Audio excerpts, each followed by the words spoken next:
Jesen je idealno vrijeme za sve vrtlare koji žele unaprijediti plodnost i strukturu tla. Nakon što ljetne kulture završe svoj ciklus, tlo u vrtu je iscrpljeno i često osiromašeno hranjivima. Upravo zato jesen nudi savršenu priliku da se zemljište obnovi, pripremi za zimu i osigura zdrava osnova za proljetnu sadnju. U ovom periodu tlo diše, prima vlagu i minerale, pa svaka mjera poboljšanja ima dugotrajan učinak.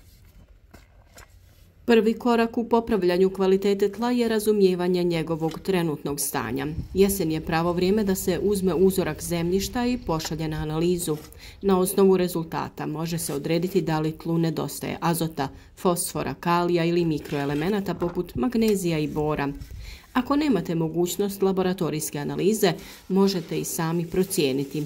Ako se tlo teško rahli, zadržava vodu ili nema glista, znak je da mu treba poboljšanje strukture i obnova života u njemu. Najvažniji korak u jesenskoj obnovi tla je unošenje organske tvari.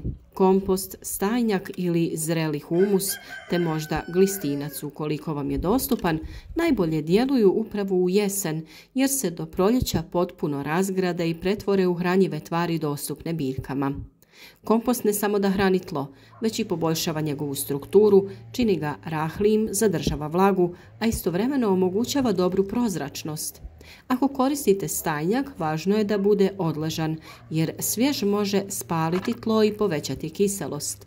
Najbolji izbori su goveđi, ovčji ili konjski stajnjak, ovisno o dostupnosti.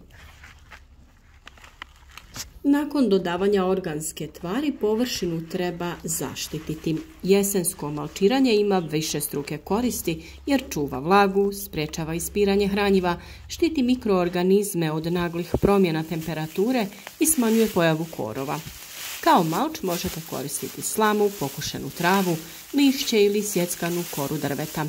Lišće je naročito korisno jer se tokom zime raspada i obogaćuje tlo humusom, imitirajući prirodni proces u šumi.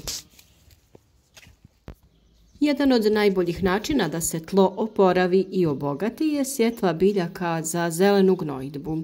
U jesen se mogu sijati raž, facelija, gorušica ili stočni grašak. Njihovo korijenje rahli zemlju i sprječava ispiranje hranjiva, dok zeleni dijelovi, kada se pokose ili zaoru, postaju prirodni kompost u tlu. Posebno su korisne leguminoze poput graška ili lupine, jer na korijenu stvaraju bakterijske kvržice koje obogaćuju tlo dušikom. Ako je tlo previše kiselo, jesen je najbolje vrijeme za kalcifikaciju. Vapno, dolomit ili drveni pepeo mogu se dodati u odgovarajućim količinama da bi se pH vrijednost dovela u ravnotežu. To omogućava biljkama bolju apsorpciju hranjiva i smanjuje pojavu određenih bolesti. Pepeo je posebno koristan jer sadrži kalij, fosfor i elemente u tragovima, ali se ne smije pretjerivati. Dovoljno je tanki sloj po površini tla i lagano umiješati u zemlju. Zdravo tlo nije samo mješavina pijeska, gline i humusa, ono je živi ekosistem. Jesen je vrijeme kada se mikroorganizmi pripremaju za zimu, pa im treba osigurati hranu i zaštitu.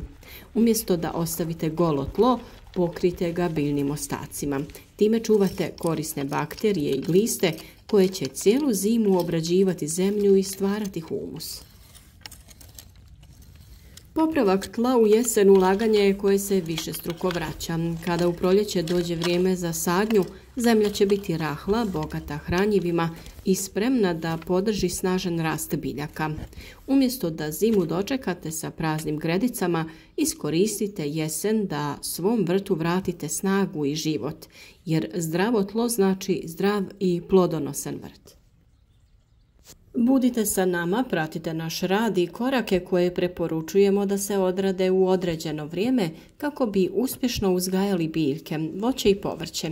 Nekada je sve tako jednostavno, a nekada moramo ipak malo zaviriti ispod površine kako bi shvatili kakvo je pravo stanje i šta trebamo učiniti. Naš rad podržite sa like, a u komentarima podijelite vaša iskustva, uspjehe i neuspjehe. A pišite i vaša pitanja ukoliko ih imate, potruditi ćemo se da odgovor dobijete u što kraćem roku.